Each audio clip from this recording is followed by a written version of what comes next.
Welcome to life skills show. చాలామంది ఆర్థిక ఇబ్బందులతో బాధపడుతూ మానసికంగా ప్రశాంతతను కోల్పోతూ ఉంటారు. దానివల్ల కుటుంబంలో కూడా చాలా ప్రాబ్లమ్స్ ఫేస్ చేస్తూ ఉంటారు. మరి ఇటువంటి ఇబ్బందుల్ని ఎటువంటి శక్తిపాత యోగా టెక్నిక్స్ ద్వారా దూరం చేసుకోవచ్చు? మరి వీటి గురించి వివరించడానికి మనతో ఉన్నారు ప్రముఖ శక్తిపాత యోగా నిపుణులు డాక్టర్ శైలజ గారు. Hello ma'am, welcome to the show.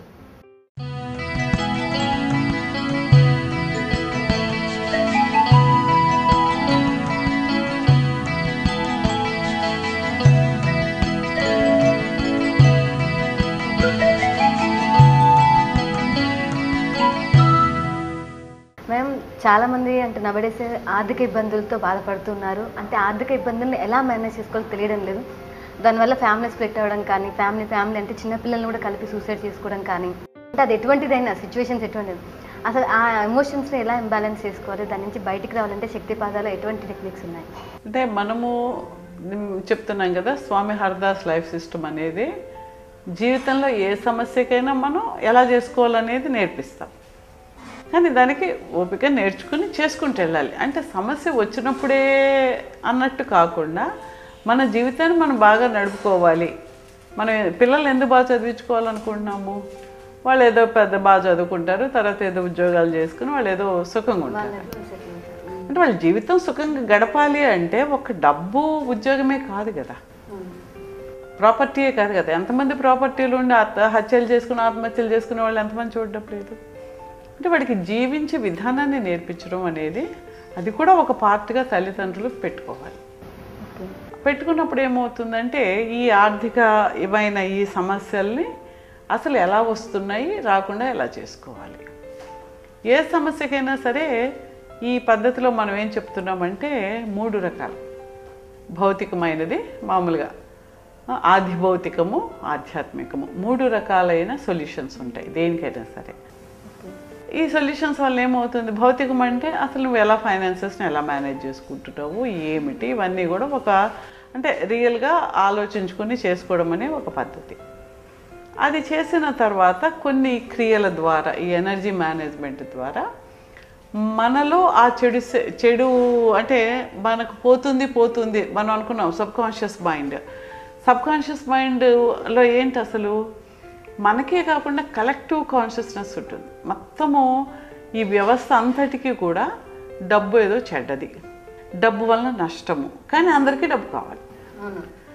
మనం ఎవరు కూడా డబ్బు కావాలి నాకు అని ఒప్పుకుంటే తప్పు అని భావన లోపల ఉంటుంది. డబ్బు కోసం ఈ పని చేస్తున్నాము అంటే తప్పుగా ఉంటుంది, కానీ అందరికీ డబ్బు కావాలి. అంటే ఏంటి, డబ్బు అనే దాన్ని ఒక నెగిటివ్గా మైండ్లో ఎక్కడో వేసేసి ఉంది. డబ్బు ఉంటే మనకు సరైన ఆలోచన విధానం ఉండదు, డబ్బు వస్తే చెడిపోతారు, లేకపోతే డబ్బు వస్తే ఇంకేదో జరుగుతుంది, డబ్బు వస్తే సేఫ్టీ ఉండదు, అందరి దృష్టి మన మీద, ఏదో ఒకటి మొత్తానికి ఒక నెగిటివ్ ఇది అనేది డబ్బు మీద ఉంటుంది. డబ్బు ఎంతో కష్టపడితే కానీ డబ్బు రాదు అనేది ఇంకొక మైండ్ సెట్. ఇవన్నీ ఏంటంటే మన మనసులో చాలా బలంగా నాటుకుపోయిన విషయాలు అన్నమాట, సంగతులు. మరి ఈ సబ్కాన్షియస్ మైండ్ చెప్తుందన్నమాట, అంత తొందరగా డబ్బు వస్తుందా, డబ్బు రావడం అంటే చాలా కష్టం, రాదు, నువ్వు ఎంతో కష్టపడితే కానీ డబ్బు రాదు, ఎంతో కష్టపడితే కానీ డబ్బు రాదు, డబ్బు వచ్చినా నిలవదు. ఈ మెసేజ్లన్నీ సబ్కాన్షియస్ మైండ్ చేస్తూ ఉంటుంది. కాబట్టి ఏంటి, మనకు డబ్బు రావడం కూడా మనకు మైండ్ కూడా ఏం చెప్తుంది, ఇప్పుడు ఒకసారి నువ్వు మంచి కోరుకో, ఒకవేళ దేవుడు వస్తే దేవుడు నీకు కనిపిస్తే ఏం కోరుతావు అని అడిగాడు అనుకో, వీడు వాడి లెవెల్ బట్టి నాకు ₹1,00,00,000 అడుగుదాం అంటే వాడి దేవుడు కదా, దేవుడు ఎంతనే ఇవ్వగలడు కదా. స్విస్ బ్యాంకును పట్టుకొచ్చి ఇవ్వమంటే ఆయన రెడీ ఇస్తాడు కదా. ఇప్పుడు నిజంగా దేవుడే కనిపిస్తే నిజంగా స్విస్ బ్యాంక్లో ఉన్న డబ్బులన్నీ నా ఇంట్లో పోయివయ్యా అంటే ఆయన ఎందుకు పోస్తాడు. అయినా సరే నా మైండే ఒప్పుకోదు. అంటే నా మైండ్లో అంత స్ట్రాంగ్ బిలీఫ్ అన్నమాట. అంటే ఇంతకన్నా ఎక్కువగా నీకు అర్హతే లేదు. రూపాయలు అడగడమే, ఆ ₹1,00,00,000 ఇస్తే చాలు అంటే అదన్నా ఇస్తే చాలు అని ఏంటి, ఇలాంటి లిమిటేషన్స్ మన మైండ్లో వచ్చేస్తుంటాయి. ప్రతి వ్యక్తికి చిన్నప్పటి నుంచి మన కల్చర్ కానీ, మన సమాజం కానీ, పేరెంట్స్ కానీ, వ్యవస్థ కానీ అలాగా పెట్టుంటుంది. వీటన్నిటిలోంచి మైండ్ని క్లియర్ చేస్తే తప్ప నువ్వు మనీని ప్రాపర్గా పాజిటివ్గా అట్రాక్ట్ చేయలేవు. సో మనీని పాజిటివ్గా అట్రాక్ట్ చేయడము, దాన్ని రీటైన్ చేయడము, అది ఒక సిస్టమ్ ఉంటుంది. ఇది కూడా మనం చేసుకుంటే వెళ్ళి ఒక్కసారిగా మైండ్లోంచి ఇలా తీసివేసేద్దామంటే బాదు. ఇదేమి డాక్టర్ గారు ఆపరేషన్ చేసి ఒక సిస్టమ్ తీసి బయట వేసినట్టు కాదు.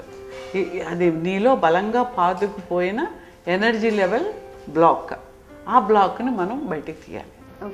తీయడానికి ప్రాసెస్ ఉంది, శక్తిపాత యోగాలా ఉంది. మన ఇండియన్ సిస్టమ్స్లోంచి కూడా మనం ఫాలో చేస్తూ కొన్ని పద్ధతులు చేస్తూ వీటిని క్లియర్ చేయొచ్చు. ఆ నెగిటివ్ ఎనర్జీస్ని, ఆ మనీని అట్రాక్ట్ చేయడము, సరిగ్గా రీటైన్ చేయడము, సరిగ్గా స్పెండ్ చేయడం, ఈ పద్ధతిని మనము సరైన ఫ్లోని మనము చేయాలి. అంటే ఎలాగా, ఇప్పుడు మన ఇంట్లోకి ట్యాప్ వస్తుంది కదా, మన ఇంట్లోకి ట్యాప్ వస్తుంది, ట్యాప్ నీళ్లు తెస్తుంది, నీళ్ళు తెచ్చింది ఎక్కడ అవసరం ఉందో అక్కడ ట్యాప్ని పెడతాము, అక్కడ వదులుతాము. అది అక్కడ వాడింది మళ్ళీ ప్రాపర్గా బయటికి వెళ్ళే ఒక సిస్టమ్ పెడతాం. అంతేకాని హాల్లో కూర్చొని మనము షవర్ తిప్పి స్నానం చేయము ఇక్కడ. అంటే ప్రతిదీ ఆ లోపలికి వచ్చే విధానము, ఆ వాడుకునే విధానము, అవసరం లేదు బయటికి వెళ్ళే విధానము, లేకపోతే ఇంకేదైనా మొక్కలకు పోయాలి అక్కడి నుంచి, అలాగ మనం ఎలాగైతే ఒక సిస్టమ్ని ఎలాగ ఏర్పరచుకుంటామో మనీని కూడా అలా మన లోపలికి ఆహ్వానించడము, దాన్ని మనం మనలోంచి ఖర్చు పెట్టే విధానము, అది ఎలా ఖర్చు పెట్టే విధానం అనే దాన్ని, ఆ ఫ్లోని మనం ఎస్టాబ్లిష్ చేయడం అనేది ఎనీ ఎనర్జీ టెక్నిక్స్లో ఉంటాయి. ఆ టెక్నిక్స్ని మనం నేర్చుకుని దాన్ని మనం చేస్తూ ఉన్న కొలది మనలో చేంజ్ వస్తుంది, మనకు వచ్చే డబ్బులో చేంజ్ వస్తుంది, చాలా చేంజ్ మనం గమనించి ఆశ్చర్యంగా ఉంటుంది. అంటే మీ దగ్గరికి వచ్చిందంటే ఏదైనా ఎగ్జాంపుల్ అంటే ఎవరైనా వచ్చి అలా సక్సెస్ అయిన వాళ్ళు ఎవరైనా ఉన్నారు? చాలామంది ఉన్నారు. చాలామంది సిద్ధ పద్ధతిలోకి వచ్చిన తర్వాత అసలు ఇంకా పెద్ద వాళ్ళే, నాకు ఇంకా ఏదో బిజినెస్లో కోల్పోయి ఇంకా బాగా స్టక్ అయ్యి ఇంక జీవితంలో ఏం చేయగలనరా బాబు అనే టైంలో వచ్చి మన ఈ సిద్ధ సాధనలు కొన్ని, సిద్ధ మార్గులో కొన్ని హవన్స్ హోమాలు కూడా ఉన్నాయి. సిద్ధ మార్గు ఉంది అందులో. అది ఇండియన్ మైథలాజికల్ ప్రకారం చేసే పద్ధతులు చాలా సింపుల్గా, చాలా ఎనర్జీతో కూడిన పద్ధతులు. వాటికి అటెండ్ అయ్యి చాలా చేంజ్ లైఫ్లో అన్నమాట. వితిన్ ఫ్యూ మంత్స్లో వాళ్ళలో చేంజ్ రావడం. అలాగే కొంతమంది బిజినెస్లో అప్లై చేసుకుంటారు. రెగ్యులర్గా బిజినెస్లో ఆ నెగిటివిటీస్ని తీయడము, పాజిటివ్ ఎనర్జీని పెంచడము, అది చేస్తూ ఉంటే ప్రాపర్గా ఒక టైతింగ్ అంటారు, డొనేషన్ చేయడం అనేది, ఒక మంచి కాజ్కి డొనేషన్ చేయడం అనేది ఒక ఫ్లోని సెట్ చేయడం అన్నమాట, ఎనర్జీని.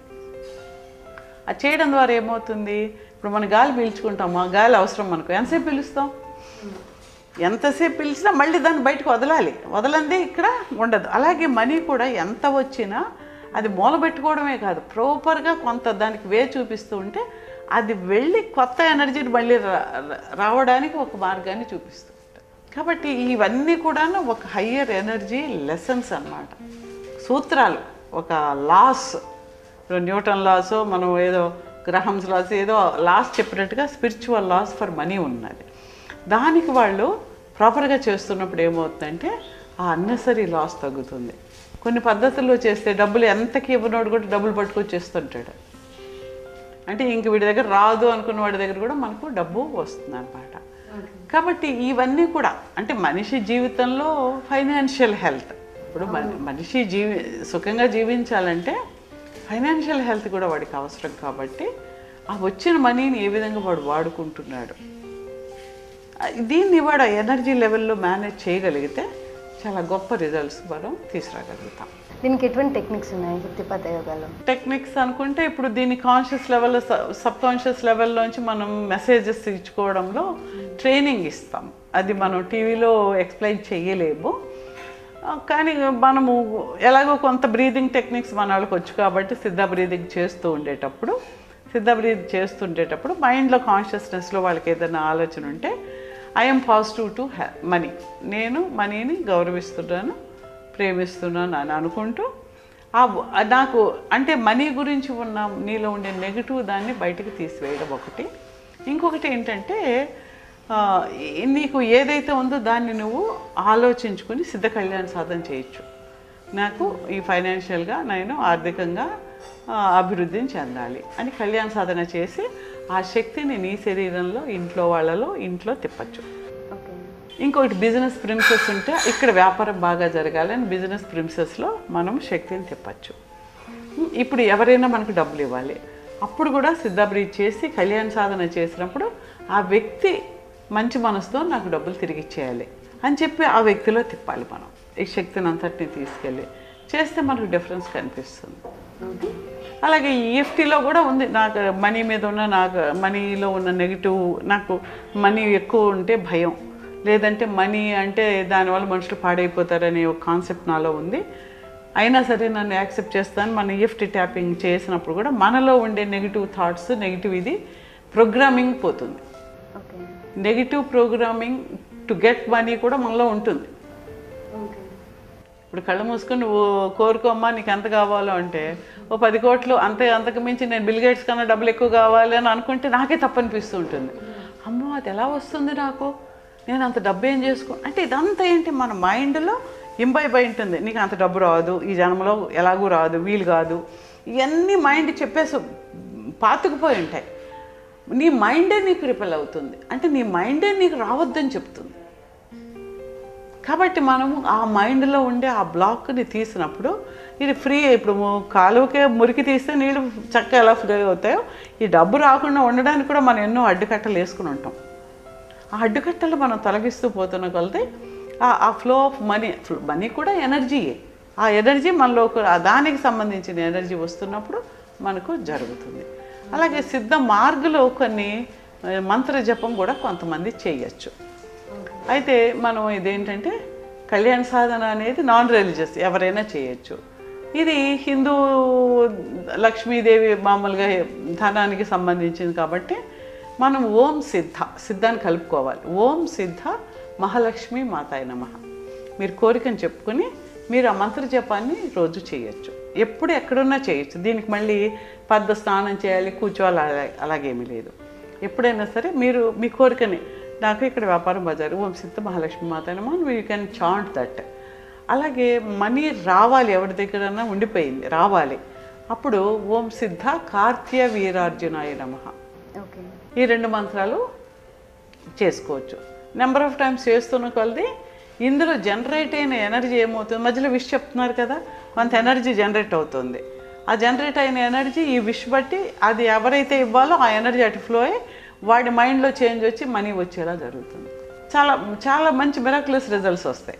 లాస్ట్ టైం దీనికి ఒక హవన్ పెట్టినప్పుడు ఒక ఆమె వచ్చింది. ఆమె చాలా అసలు ఏం తెలియదు సిద్ధ గురించి, ఎవరో చెప్తే వచ్చింది. ఆమె దానికి అటెండ్ అయ్యి వెళ్ళి నెక్స్ట్ క్లాస్కి వచ్చినప్పుడు, మేడం నేను అసలు ఎట్టి పరిస్థితుల్లో నాకు డబ్బులు రావను, అతను తీసుకొచ్చి ఇచ్చాడండి 2 రోజుల్లో అని. అంటే తనకేం తెలియదు, ఎక్స్పెక్ట్ చేయలేదు, but she got the result. అలా ఉంటుందన్నమాట. అది మనం అబ్జర్వ్ చేస్తూ ఉండాలి. మనం ఒక ఎనర్జీ లెవెల్ వర్క్ చేస్తున్నాము అంటే ఈ ఎనర్జీ వల్ల మనలో చేంజ్ ఏమొస్తుంది, మన జీవిత విధానంలో చేంజ్ వస్తుందా లేదా అని అబ్జర్వ్ చేసుకుంటుంటే చాలా మంచి ఆ observation it self will get more energy. ఏదైనా సరే మనీ రావడానికే మనం ఎన్నో బ్లాక్స్ ఏర్పరచుకుంటాము. వచ్చిన మనీని రిటైన్ చేసుకోవడానికి, ఈ మనీ పోతుందేమో అని భయంతో సబ్కాన్షియస్ మైండ్లో దానివల్ల కొంతకాలాన్ని పోయేలా చేసుకుంటాం.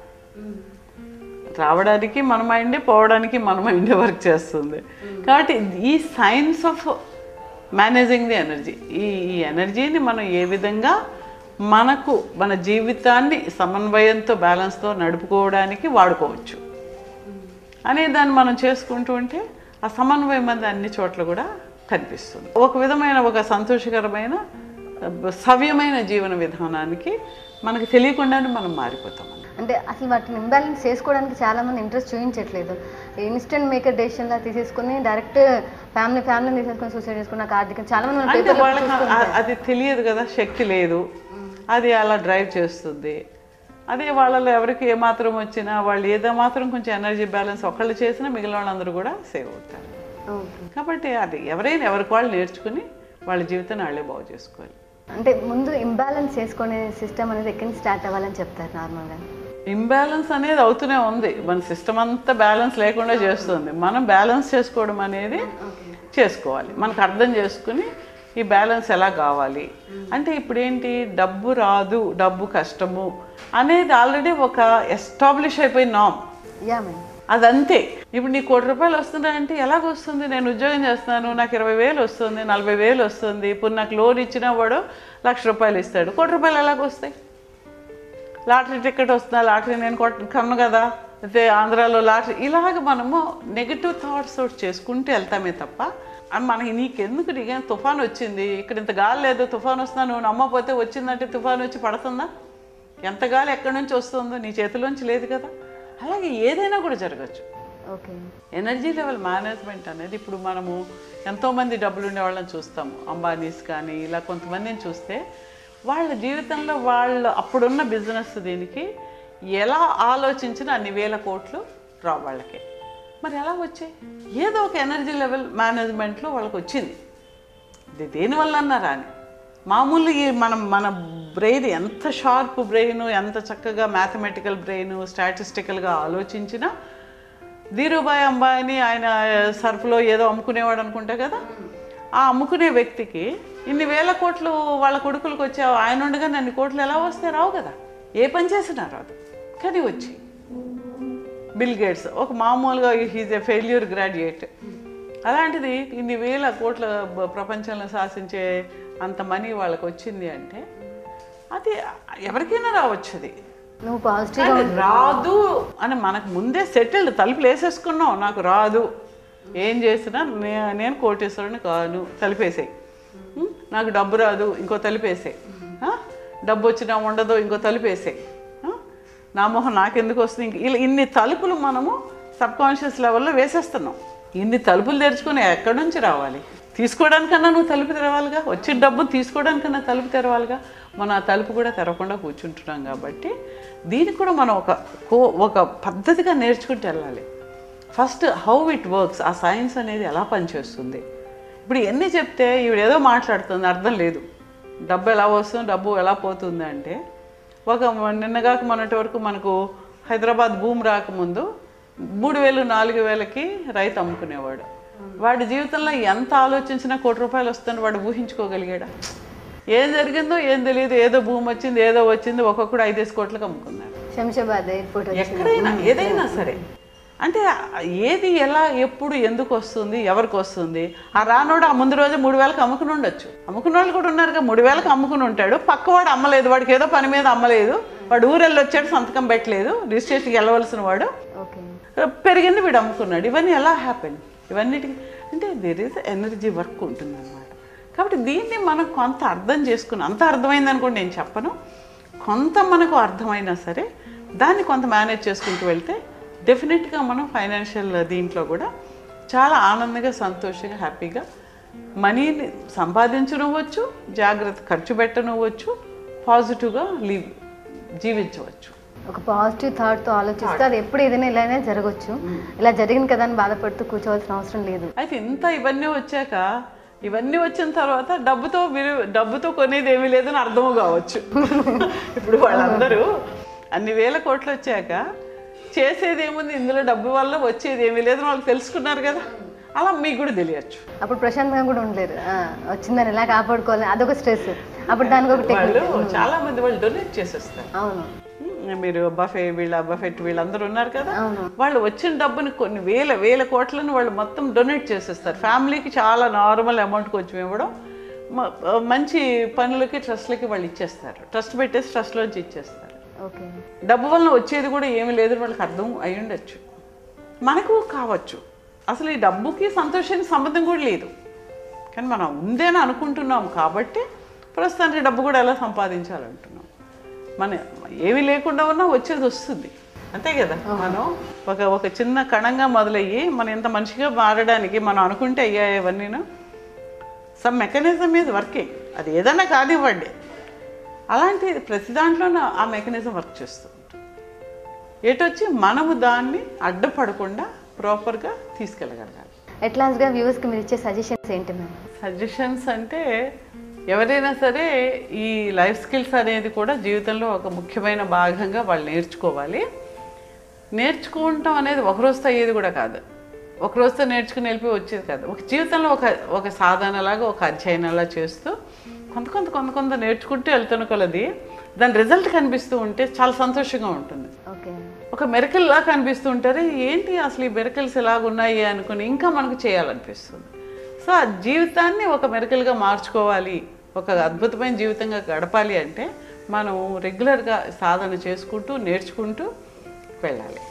అంతేకాని ఇది కూడా ఏదో ఒక కమోడిటీ లాగా ఏదో వెళ్ళాము ఒక పూట నేర్చుకున్నాము వచ్చేస్తామంటే ఇంకో సమస్యను ఎలా డీల్ చేయాలో తెలియదు, ఇంకో సమస్యను ఎలా అర్థం చేసుకోవాలో తెలియదు.